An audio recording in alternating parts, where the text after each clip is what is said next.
إن الذين يبايعونك إنما يبايعون الله يد الله فوق أيديهم فمن نكث فإنما ينكث على نفسه ومن أوفى بما عاهد على الله فسيؤتي أجرا عظيما. أعوذ بالله من الشيطان الرجيم. بسم الله الرحمن الرحيم. الحمد لله القائل: يا أيها الذين آمنوا اذكروا الله ذكرا كثيرا وسبحوه بكرة وأصيلا هو الذي يصلي عليكم وملائكته ليخرجكم من الظلمات إلى النور وكان بالمؤمنين رحيما. أشهد أن لا إله إلا الله وحده لا شريك له وأشهد أن محمدا عبده ورسوله. اللهم صل على سيدنا محمد نور الأنوار وعلى آله الأزهار وأصحابه الأخيار وسلم تسليما كثيرا. اللهم نور قلوبنا بنور هدايتك كما نورت الأرض بنور شمسك أبدا أبدا برحمتك يا أرحم الراحمين. Yang berbahagia Tuan Imam, Tuan Bilal dan seluruh pentadbir dan tangan masjid, seterusnya tuan-tuan dan puan-puan, hadirin hadirat yang dirahmati Allah sekalian. Pada pagi ini saya akan sama-sama dengan tuan-tuan mengingatkan diri kita masing-masing apakah di antara kepentingan ilmu dan amalan zikrullah, amalan yang mula-mula disyariatkan oleh Allah di dalam Islam ialah zikrullah. Menurut pandangan ulama tasawuf, pertemuan Jibril kali pertama dengan Rasulullah SAW ketika Rasulullah bertahanus di Gua Hira di atas Jabal Nur, 5 ayat yang mula-mula disampaikan oleh Jibril ialah ayat pertama hingga kelima suratul Alaq. Bismillahirrahmanirrahim. Iqra bismi rabbikal ladzi khalaq khalaqal insana min 'alaq. Iqra wa rabbukal akramul ladzi 'allama bil qalam 'allamal insana ma lam ya'lam. Inilah 5 ayat yang mula-mula disampaikan oleh Jibril kepada Nabi Muhammad. Dan siapa yang pernah belajar sejarah tafsirah Rasulullah SAW, ditegaskan bahawa Rasulullah tidak boleh membaca. Inilah yang mengelirukan kita. Kita tak dapat memahami apakah yang dimaksudkan Rasulullah tak dapat membaca. Ketika itu Rasulullah berumur 40 tahun. Dia paling cerdik, paling fasih. Takkanlah Jibril dia ulang-ulang 5 ayat ni Rasulullah tak boleh baca. Kepahaman sebenar yang dipahami oleh ulama tasawuf, bukan Nabi Muhammad tidak boleh membaca 5 ayat ini. Nabi Muhammad tidak boleh melakukan apa yang Allah perintah yang terkandung dalam 5 ayat ini. Karena kali pertama dia disuruh. Apa yang kita pahami selama ini, Nabi Muhammad disuruh baca berdasarkan kepada kalimah Iqra. Tapi apa yang dipahami oleh ulama tasawuf, sebenarnya Nabi Muhammad diperintah oleh Allah supaya berzikir menyebut nama Allah. Sambil berzikir menyebut nama Allah, Nabi Muhammad mesti muraqabah kepada sifat Allah khaliqu kulli syai'in. Jadi Nabi diperintah oleh Allah berzikir menyebut Allah, Allah. Serentak dengan itu Nabi mesti tumpukan mindah ya muraqabah khaliqu kulli syai'in, Allah khaliqu kulli syai'in, berdasarkan Iqra bismi rabbikal ladzi khalaq, alladzi khalaq. Yang kedua, Nabi disuruh juga muraqabah kepada Al-Akram. Iqra bismi rabbikal ladzi khalaq, khalaqal insana min 'alaq, Iqra wa rabbukal akram. Kalau khaliqu kulli syai'in itu mewakili sifat keagungan Allah, sifat jalalullah, sifat uluhiyah Allah, maka Al-Akram mewakili sifat-sifat rububiyah Allah, sifat-sifat jamalullah. Ringkasnya, 5 ayat ini Rasulullah diperintah oleh Allah supaya berzikir Allah, Allah dengan muraqabah 2 sifat Allah yang penting, ilahun dan rabbun, uluhiyahnya dan rububiyahnya. Karena itulah maka akhirnya Jibril ajar kepada Rasulullah. Dan dalam hadis disebut akhirnya Jibril pegang tangan Nabi, peluk Nabi, selubungkan Nabi.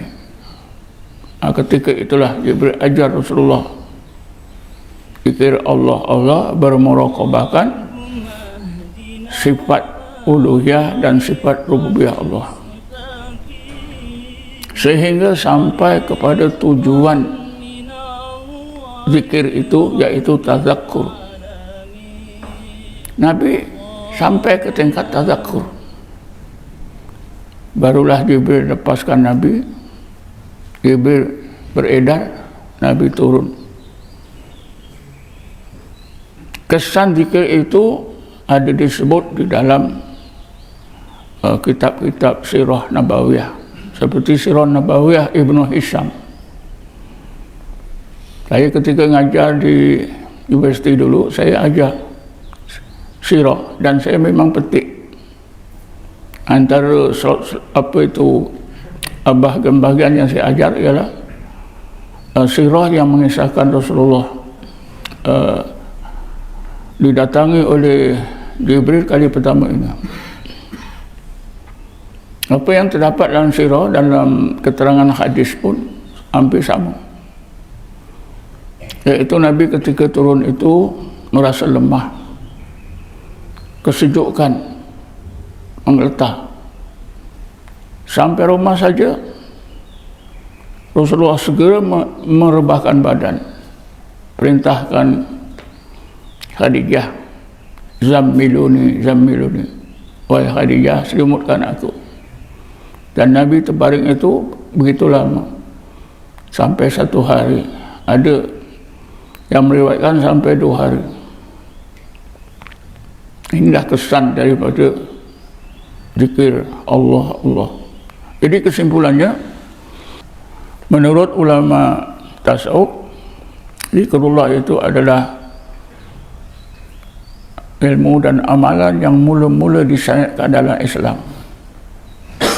Tapi ilmu inilah juga yang mula-mula hilang, sehingga di akhir zaman seperti kita ini sangat sedikit bilangan orang yang berzikir. Maksudnya zikir seperti yang ditimu oleh Rasulullah SAW daripada Jibril itu jarang. Dan ini sudah disebut dalam Quran. Apa yang berlaku tentang zikir ini sudah disebut dalam Quran. Ayat 16 surah Al-Hadid. Bismillahirrahmanirrahim. Alam ya'ni lilladzina amanu an takhsha'a qulubuhum li dzikrillah wa ma nazala minal haqq wa la yakunu kalladzina utul kitaba min qablu fatala 'alaihimul amadu faqassat qulubuhum fakatsirum minhum fasiqun. Ayat ini diturunkan oleh Allah semasa di Madinah, yaitu di hujung-hujung usia Rasulullah. Pada masa itu pada masa itu disebut dalam sejarah, semenanjung tanah Arab sudah dikuasai oleh Islam. Tentera Nabi telah menawan banyak kawasan. Jadi orang-orang Islam yang selalunya berperang sudah merasa aman. Mereka yang selalu berperang merasa dah tak ada tugas perang. Biasalah manusia ini bila berasa aman, kegiatan mereka adalah tentang keduniaan. Mereka yang meniaga mulai aktif dalam perniagaan. Mereka yang bercocok tanam begitu juga. Kegiatan-kegiatan baru ini mengganggu amalan zikrullah dan baca Quran. Gangguan itu berlaku walaupun sedikit. Kalau biasanya banyak berzikir, banyak baca Quran, kurang. Turunlah ayat ini menegur sikap orang-orang Islam yang dulu masa perang banyak zikir, banyak baca Quran. Bila dah aman, dah kurang. Ini berlaku masa Rasulullah lagi masa hidup. Jadi ini menandakan bahawa dua amalan ini akan menjadi amalan yang mula dilupakan oleh umat Islam. Dah sekarang sudah berlaku. Tapi sayangnya umat Islam tidak terasa mereka telah mula kehilangan amalan ini. Apa yang mereka rasa ialah sebaliknya. Ilmu mereka bertambah. Masyarakat Islam makin faham Islam, makin faham amalan Islam. Sebabnya universiti-universiti Islam banyak dibuka di rata-rata tempat. Profesor-profesor Islam pun ramai. Tapi cuba tuan-tuan tanya profesor Islam tentang zikrullah, boleh tak mereka bagi jawapan? Jarang, tuan-tuan. Kalau dah profesor di bidang Islam, zikir pun tak faham, apatah lagi kita. Ini dah nasib amalan yang mula-mula disyariatkan oleh Allah yang sangat penting. Fenomena amalan zikir itu di zaman awal Islam pun sangat jelas. Zaman Mekah selama hampir 13 tahun.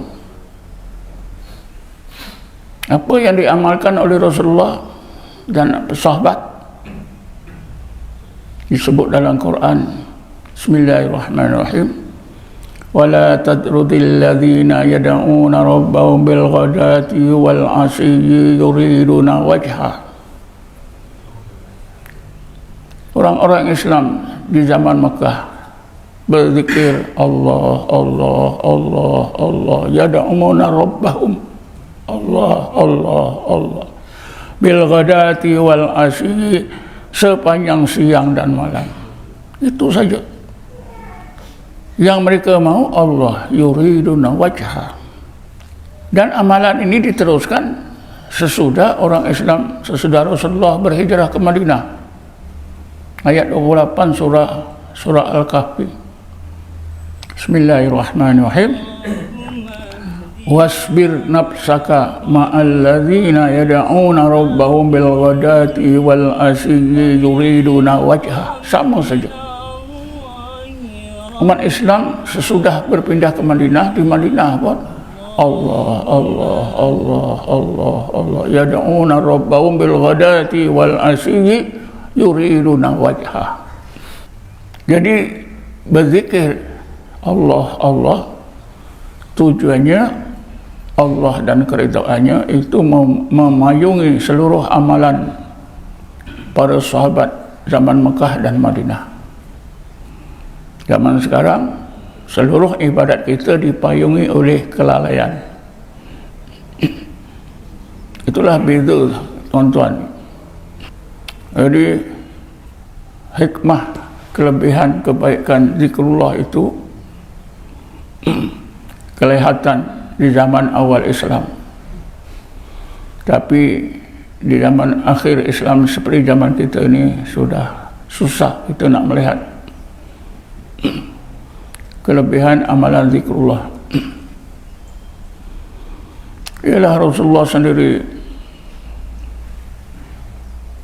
disebut oleh Sayyidatina Aisyah, sesudah kewafatan Rasulullah ada para sahabat yang ingin tahu macam mana Rasulullah berzikir supaya mereka dapat menirunya.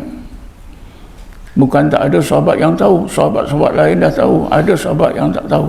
Tanya macam mana Rasulullah berzikir mengingati Allah.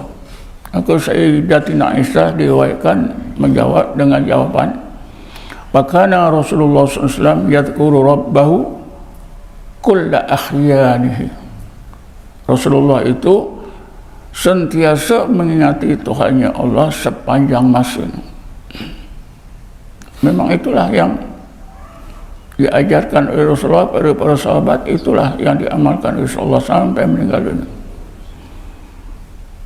Dan ini diakui sendiri oleh Rasulullah dalam hadis yang terkenal, "Inna ainaya tanamani wala yanamu qalbi."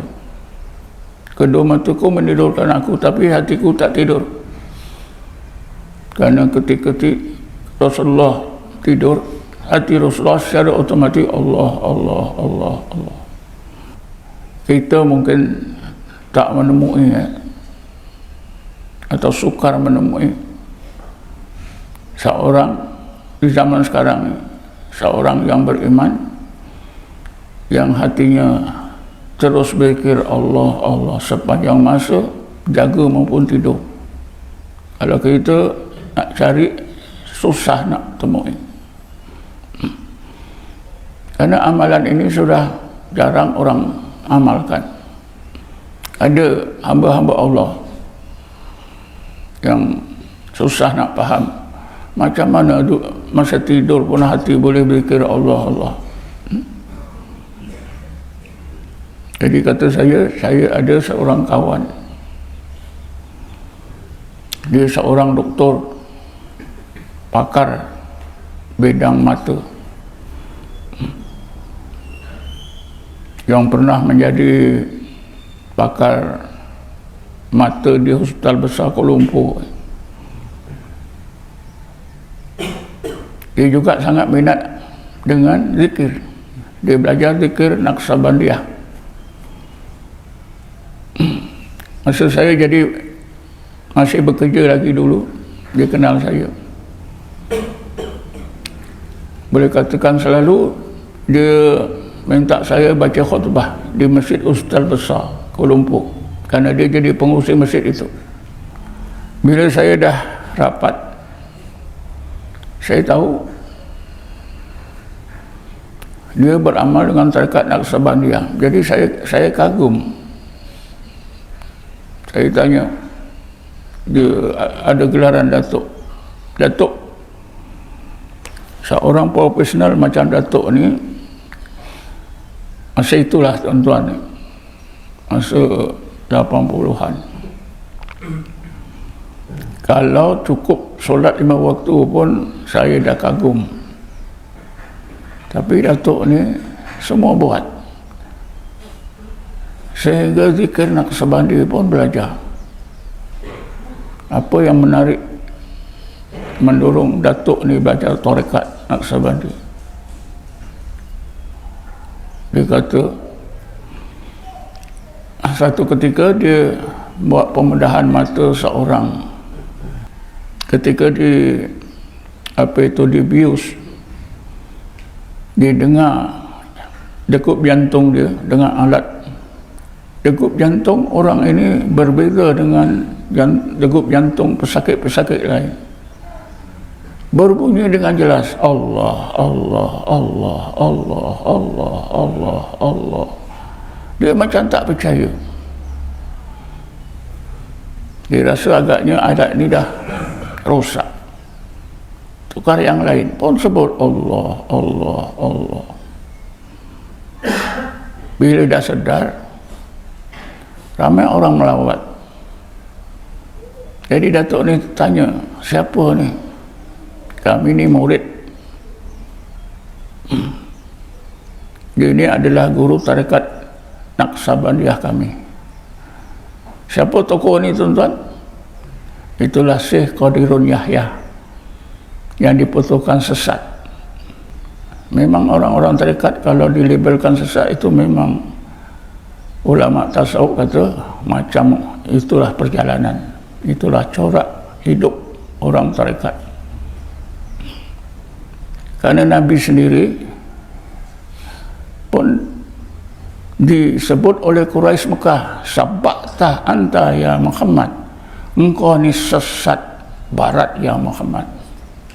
Sabaqta itu berkait dengan satu agama Sabaiyah. Agama Sabaiyah ni dianggap oleh orang musyrikin musyrikin Quraisy di Mekah sebagai agama sesat, walaupun agama mereka itu sesat. Jadi Nabi Muhammad ini dihukumkan sesat. Sabaqta anta ya Muhammad.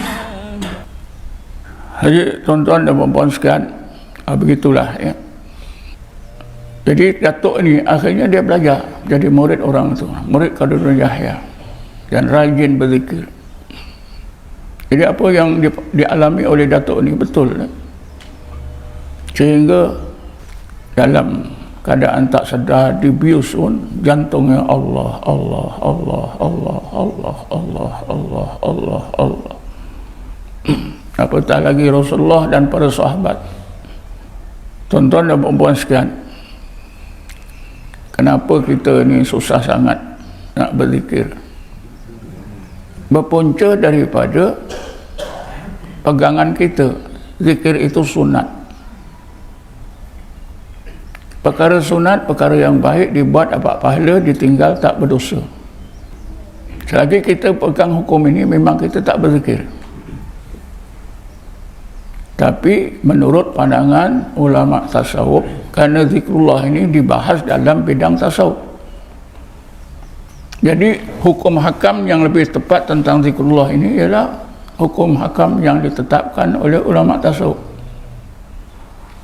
Menurut ulama tasawuf, hukum zikrullah itu wajib. Seorang ulama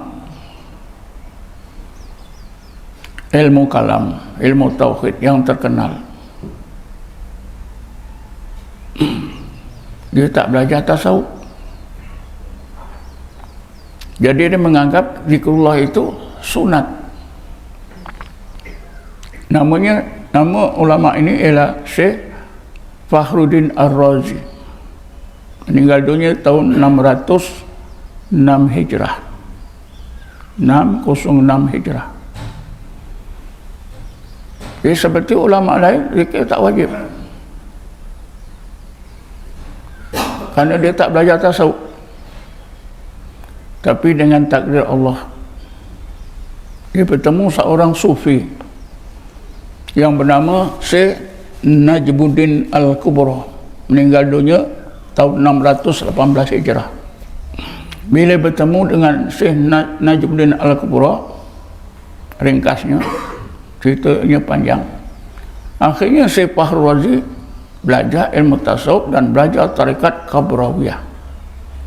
Tarekat Kabrawiyah ini yang diistiadkan oleh Syekh Najmuddin Al-Kubra, karena itu tarekatnya dikenali tarekat Kabrawiyah. Bila dah berzikir dalam tarekat ini, dia dah faham, maka beliau barulah membuat perubahan hukum bahawa zikrullah itu wajib. Di mana kita boleh temui fakta ni dalam kitab tafsir yang disusun oleh beliau. Dalam kitab tafsir yang disusun oleh beliau, ketika beliau menafsirkan ayat 205 surah Al-A'raf, Bismillahirrahmanirrahim, Wadhkur rabbaka fi nafsika tadarruan wa khifatan wa dunal jahri minal qawli bil ghudwi wal asal wa la takum minal ghafilin. Ya Muhammad, hendaklah engkau sebut dan ingat nama Tuhanmu Allah di dalam hatimu, dalam keadaan hatimu tadarruk kepada Allah, takut kepada Allah, tanpa ada suara sepanjang masa siang dan malam. Ya Muhammad, jangan sekali-kali engkau biarkan hatimu jadi lalai. Syekh Fahrazi menafsirkan ayat ini panjang lebar. Kata beliau, kewajipan berzikir dalam hati menyebut Allah, Allah, Allah mula-mula disyariatkan, diwajibkan kepada Nabi Muhammad sallallahu alaihi wasallam. Tetapi berdasarkan kepada qarinah lafziyah ayat ini, maka umatnya juga wajib berzikir seperti yang dilakukan oleh Rasulullah sallallahu alaihi wasallam. Malahan kalau Rasulullah SAW itu bersifat maksum, diwajibkan berzikir begitu, apatah lagi umatnya yang penuh lalai. Tentulah umatnya lebih wajib lagi. Ini pandangan Syekh Fahrazi berubah. Saya bercerita ini kerana maklumat seperti ini susah nak dapat, tuan-tuan. Saya dapat tu dah hasil masa saya buat penyelidikan, menulis tesis saya, PhD saya di UM dulu pada akhir 80-an. Kerana tajuk tesis saya ialah Syekh dalam ilmu tarekat. Jadi terpaksa saya baca buku, ada tafsir yang luas. Alhamdulillah sebagainya masih saya ingat. Jadi tuan-tuan dan puan-puan sekalian, menurut ulama tasawuf, zikrullah itu hukumnya wajib. Ini bukan pandangan saya hanya menyampaikan apa yang maklumat yang saya dapati, dan hukum inilah yang saya pegang berdasarkan kepada keterangan dalam Quran, dalam sunnah, dalam kitab-kitab yang dikarang oleh apa itu ulama tasawuf. Kalau di antara salafus soleh yang terkenal yang mewajibkan zikir ialah Syekh Abu Qasim Al-Junaidi Al-Baghdadi, ulama yang dianggap paling alim di zamannya. Beliau menghukumkan zikir itu wajib, dan beliau mengutamakan zikir Ismul Zat Allah, Allah, Allah, selain daripada la ilaha illallah. Oleh kerana beliau mengutamakan zikir Allah, Allah, ada orang menegur, tuan, tidakkah Rasulullah bersabda afdalu zikri la ilaha illallah? Betul, tetapi la ilaha illallah itu kan akhirnya Allah juga. Malahan bila sebut Allah itu direct, tak ada la ilaha, Allah, Allah, Allah. Lebih-lebih lagi kata beliau, kalau seorang itu dalam keadaan sakit, dibimbangi dia mati, tak sempat menyebut Allah, jadi utamakan sebut Allah, Allah, Allah. Dah tentu tak ada kalimah lain. Allah, Allah, Allah, Allah. Banyaklah hujah-hujah beliau. Di seterusnya, tuan-tuan, cuba kita ingatkan balik apakah kelebihan zikrullah ni. Rasulullah SAW bersabda, masalul ladzi yadhkuru rabbahu wal ladzi la yadhkuru rabbahu kamasalil hayyi wal mayyit. Bandingan orang yang sentiasa ingatkan Tuhannya Allah dengan orang yang sentiasa tidak ingatkan Tuhannya Allah, seperti orang yang hidup dengan orang mati. Jadi zikrullah itu menghidupkan hati. Tidak berzikir mematikan hati. Seorang ulama yang selalu kita petikaikan petuanya, masa hidupnya memang menjadi masalah, selalu dihadapkan pada jawatan kuasa pemulihan agama, Ibn Taymiyah. meninggal dunia 728 Hijrah. Beliau meninggalkan kata-kata mengenai zikir ni sangat berharga. Saya rasa memang kita semua terhutang budi kata-kata beliau tentang zikir. Kata beliau, zikrullah lil qalbi kalma ilis samaki. Fa kaifa halus samaki idza faqada al-ma'u. Zikrullah bagi hati itu persis seperti air bagi ikan. Macam mana keadaan ikan kalau tak ada air? Jawabnya mati. Macam mana hati kalau tak ada zikir? Jawabnya mati. Kata-kata beliau ini memang tepat, menepati apa yang disebut oleh Allah dalam Quran dan apa disebut oleh Rasulullah dalam hadis tadi. Saya pikir sudah cukup hebatnya. Kesan zikir itu ialah menghidupkan hati. Tak ada zikir, mati hati. Tapi kita sukar nak meyakinkan. Saya dulu pun begitu, sebelum belajar tarekat, dengar perkara-perkara ini semua, keterangan, tapi tak kisah. Itulah rasanya saya fikir kita perlu hidayat.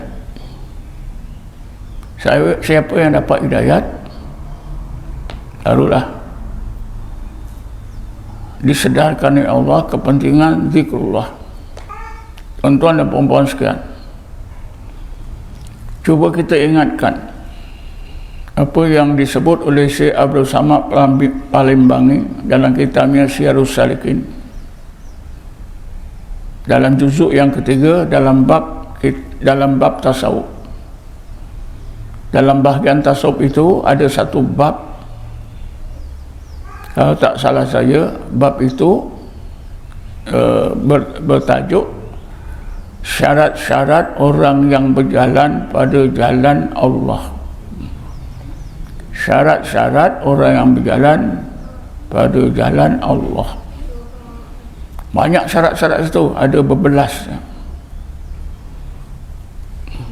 Antaranya mesti berpegang pada Quran dan Sunnah, mesti ada guru, mesti ada zikir. Kemudian ada satu syaratnya yang kita memang tak pernah dengar. Antara syarat yang pelik itu, yang sekarang kita dengar, apa dia? Mesti ada himmah yang tinggi. Himmatun aliyatun. Himmatun aliyatun itu, tuan-tuan, himmah, kalimah himmah kita dah faham, kita buka kamus Dewan, kita tahu makna himmah tu. Tapi dalam konteks ilmu tasawuf, dalam konteks kita dengan Allah, lain. Saya cari-cari, saya jumpa keterangan mengenai himmah. Diterangkan oleh seorang sufi bernama Syekh Abdul Karim Jili dalam kitabnya Insanul Kamil. Kata Syekh Abdul Karim Jili, himmah itu ialah nur. Nur yang Allah limpahkan dalam hati seseorang mukmin. Dengan nur itu, orang mukmin itu akan asyik kepada Allah. Jadi seorang yang berzikir, menyebut Allah, Allah, mudah-mudahan satu ketika nanti Allah tanamkan nur himmah. Bila Allah tanamkan nur himmah dalam hati orang berzikir, barulah orang yang berzikir itu tidak mau meninggalkan zikir, asyik mengingati Allah Subhanahu wa ta'ala. Di situlah timbulnya mahabbatullah. Mahabbatullah ini, tuan-tuan, maqam yang tinggi, karena di bawahnya sekurang-kurangnya ada 8 maqam. Dimulai daripada maqam taubat. Bila taubat sudah mantap, Allah kurniakan maqam kedua, sabar. Bila sabar sudah mantap, Allah kurniakan maqam yang ketiga, syukur. Diikuti maqam yang keempat, khauf, takut pada Allah. Diikuti maqam roja, berharap semata-mata kepada Allah, mandang kesempurnaan Allah. Diikuti kepada maqam zuhud, tawakal kepada, barulah redha. Lepas redha itu barulah mahabbah, sifat mahabbah. Jadi mahabbatullah itu makam tertinggi. Itu berlaku apabila Allah kurniakan orang yang berzikir itu tadi nur himmah. Bila seorang yang berzikir dikurniakan Allah nur himmah, barulah dia berzikir sampai ke tingkat apa yang dinamakan mabuk zikir. Ingat Allah sembahyang masa. Yang lain daripada Allah tidak dipeduli. Memang susah kita nak temui orang seperti ini zaman sekarang ni. Tapi zaman awal memang tu biasa. Kan kita pernah baca sejarah sahabat di Mekah Madinah. Orang yang bukan Islam pelik. Orang-orang Islam ni, ya sahabat Nabi Muhammad ni kenapa dah gila? Berjalan pun Allah, Allah, Allah, Allah, la ilaha illallah. Jadi akhirnya ada yang mengadu pada Rasulullah, tak apa, biarlah kamu zikirlah terus, biar orang kata kamu gila.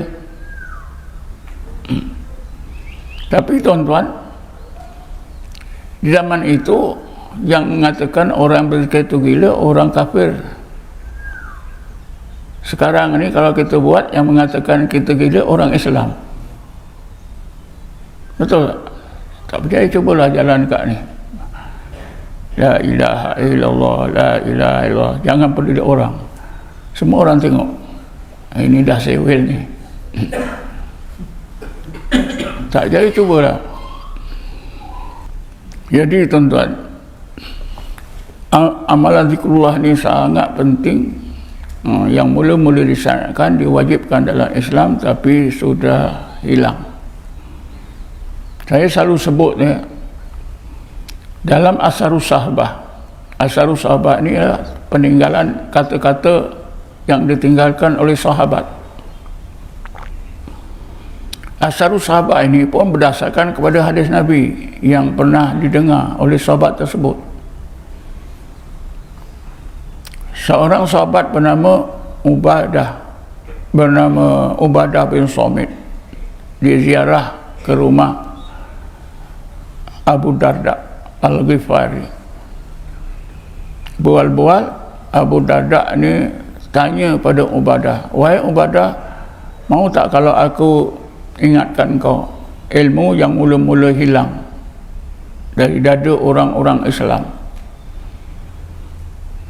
Kata Ubadah bin Samit, silakan. Jadi Abu Darda pun menyebutkan ilmu yang mula-mula hilang, amalan dan ilmu yang mula-mula hilang dari dada orang-orang Islam ialah ilmu khusyuk. Wahai Ubadah, kalau engkau masih hidup ketika itu, engkau pergi ke sebuah masjid, orang ramai sedang mengerjakan solat berjemaah. Kalau engkau pandai, periksa daripada imam hingga makmum yang terakhir, seorang pun tak ada yang khusyuk. Ya, sama saja. Dalam Quran, dalam Asharus Sahabah mengisyaratkan, menyebutkan bahawa amalan yang mula-mula hilang ialah zikrullah. Sekarang sudah berlaku.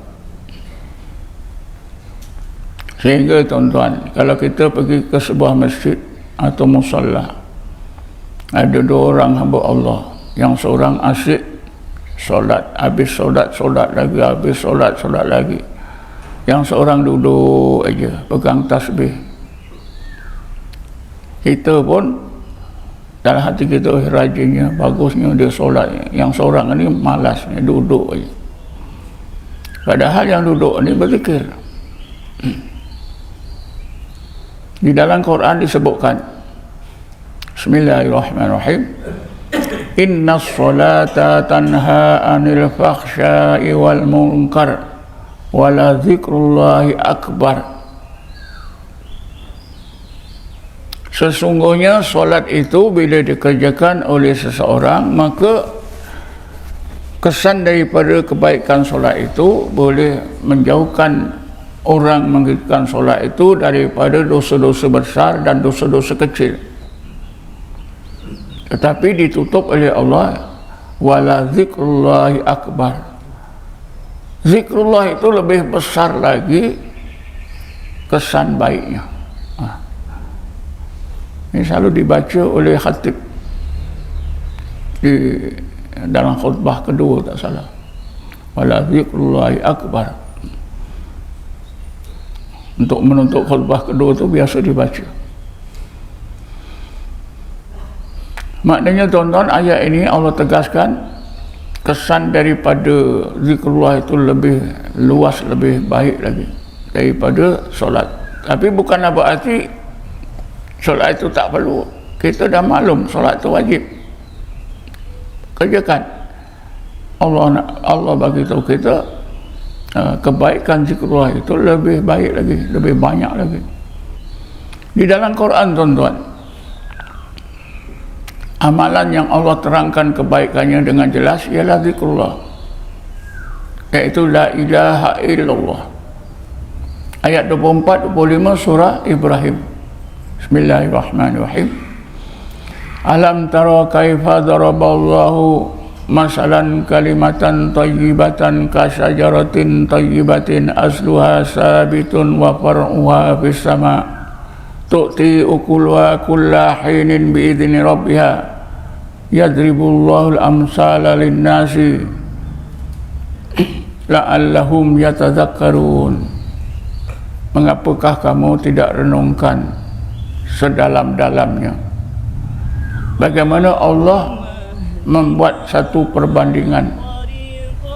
Sekali saja sebutan la ilaha illallah seperti juga sepokok pohon ataupun sepohon pokok yang hebat, akarnya teguh di bumi, dahannya di langit, sampai di langit. Maknanya la ilaha illallah Allah gambarkan seperti pokok yang ajaib, akarnya di bumi, dahannya di langit, hebat. Ini untuk menarik perhatian kita supaya kita beramal dengan la ilaha illallah. Tu'ti ukuluha kulla hinin. Buah pokok ini boleh dinikmati sepanjang masa. Biizni rabbiyah, dengan izin Allah. Apabila kita sebut la ilaha illallah, dapat manfaatnya. Bila-bila dengan izin Allah. Hikmahnya yang nampak, yang kita dapat rasa, yang tak dapat dirasa. Sehingga Rasulullah bersabda, man qala akhira kalami la ilaha illallah dakhalal jannah. Inilah yang diajar oleh Allah kepada Nabi Musa. Bila Nabi Musa mohon amalan yang khusus, ya Musa, engkau sebut la ilaha illallah. Nabi Musa, ya Allah, la ilaha illallah, semua orang beriman sudah sebut. Aku mau amalan yang khusus untuk aku, karena aku ini Nabi dan Rasulmu. Aku malu tak ada amalan-amalan yang khusus untuk aku, ya Allah. Allah tegaskan lagi, sebutlah la ilaha illallah. Ya Musa, kalau engkau letakkan la ilaha illallah di sebelah dacin, bumi dengan segala isinya, langit dengan segala isinya, apa saja yang ada antara langit dengan bumi di sebelah dacin, nescaya la ilaha illallah itu lebih berat. Ya Allah sebut dalam hadis kursi. Tapi kita pun tak percaya, masih cari juga amalan-amalan lain yang hebat-hebat, yang akhirnya sesat. Kan jarang zaman sekarang ni, lepas solat buat 1000 la ilaha illallah. Kalau saya suruh tuan-tuan angkat tangan pun tak tahu. Tapi biasa yang buat dia tak angkat tangan, yang tak buat dia angkat tangan. Jarang. Masa saya haji, memang dalam ilmu tasawuf, dalam tarekat, ketika tawaf itu Selain pada doa, dia kita doa sekali dua, kita banyakkanlah zikir la ilaha illallah. Kerana hakikat tawaf itu ialah puncak daripada tauhid. Untuk mencapai puncak tauhid ketika tawaf itu, maka diutamakan dalam ilmu tasawuf ketika tawaf itu zikir la ilaha illallah, perlahan-lahan ataupun kuat boleh saja. Saya buat, orang-orang Arab tegur,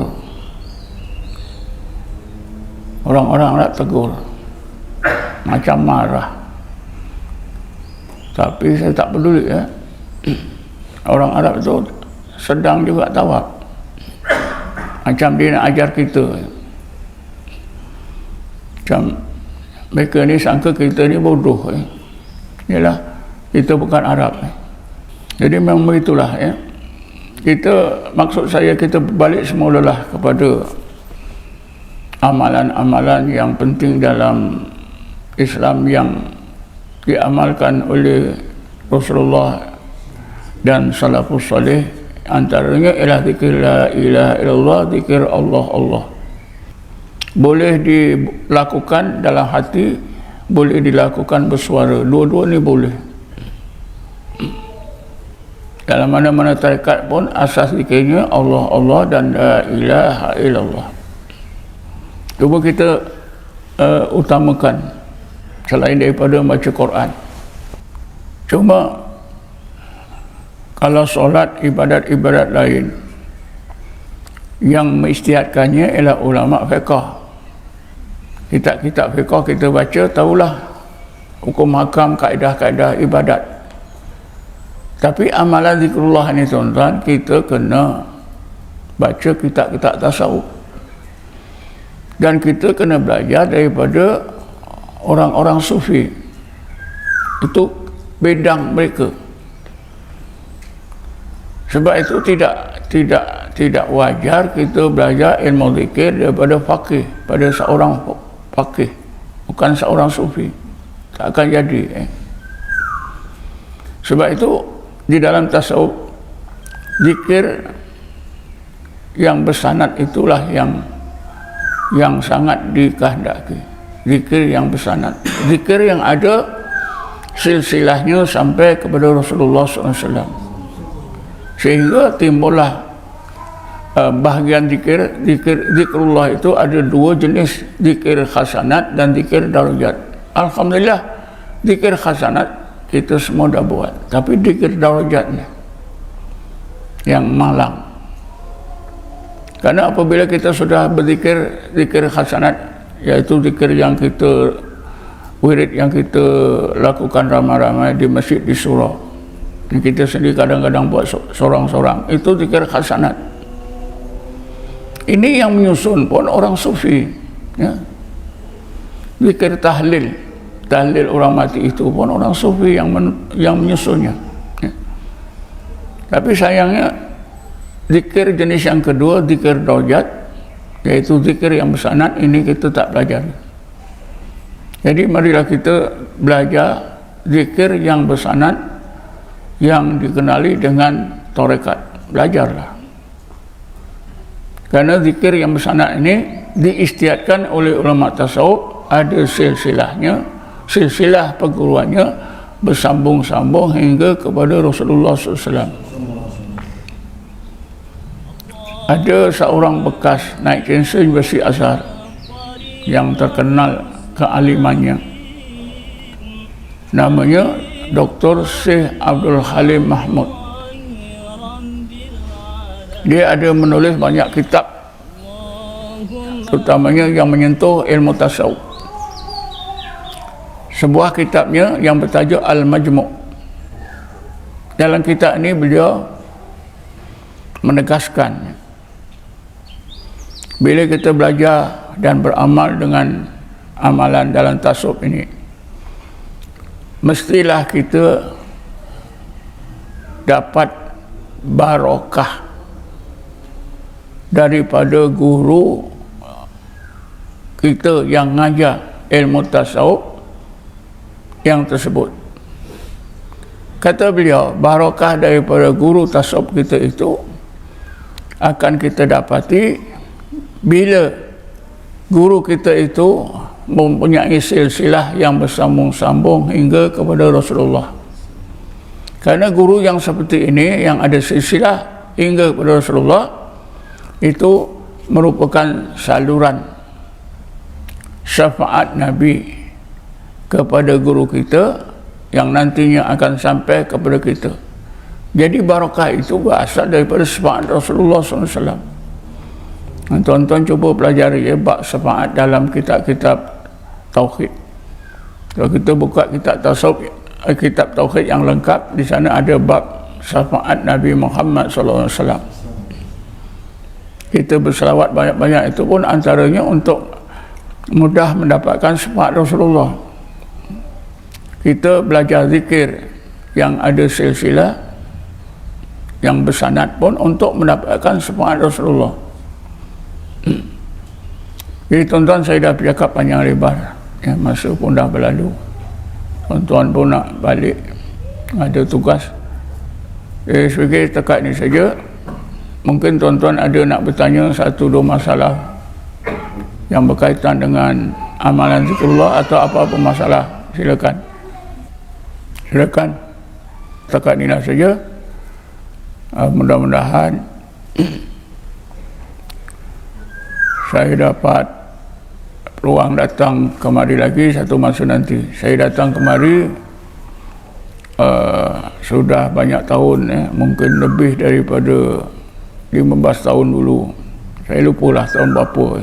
Tapi pernah saya buat kuliah maghrib di sini, satu atau dua kali. Awal 2000 ataupun akhir 90-an, saya dah lupa. Jadi setakat ni saja. Wallahu a'lam. Assalamualaikum warahmatullahi taala wabarakatuh. A'udzubillahi minasyaitonir rajim. Bismillahirrahmanirrahim. Wassalatu wassalamu ala asyrafil anbiya'i wal mursalin sayyidina Muhammadin wa ala alihi washabihi ajma'in. Allahumma ighfir lana warhamna, Allahumma ighfir lana warhamna, Allahumma ighfir lana warhamna wa li abaina wa li ummahatina wa li dhawil huquqil wajibin alaina wa li jami'il muslimina wal muslimat wal mu'minina wal mu'minat bi rahmatika ya arhamar rahimin. Allahumma inna nas'aluka imanan da'iman wa qalban khashi'an wa ilman nafi'an wa amalan salihan mutaqabbala. Allahumma inna haqqa haqqa warzuqna ittiba'ah wa arinal batila al-batila warzuqna ijtinabah. Allahumma inna nas'aluka an tarqana rizqan halalan thayyiban wasi'an ta'bin wa la masaqatin wa sabin wa la nasu innaka ala kulli syai'in qadir. Rabbana atina fid dunya hasanah fil akhirati hasanah qina adzabannar. Rabbana atina min ladunka rahmatan wa hina min amrina rasyada. Wa sallallahu ala sayyidina Muhammadin nabiyil ummi wa ala alihi wa sahbihi wasallam. Walhamdulillahi rabbil alamin. Taqabbalallahu minkum.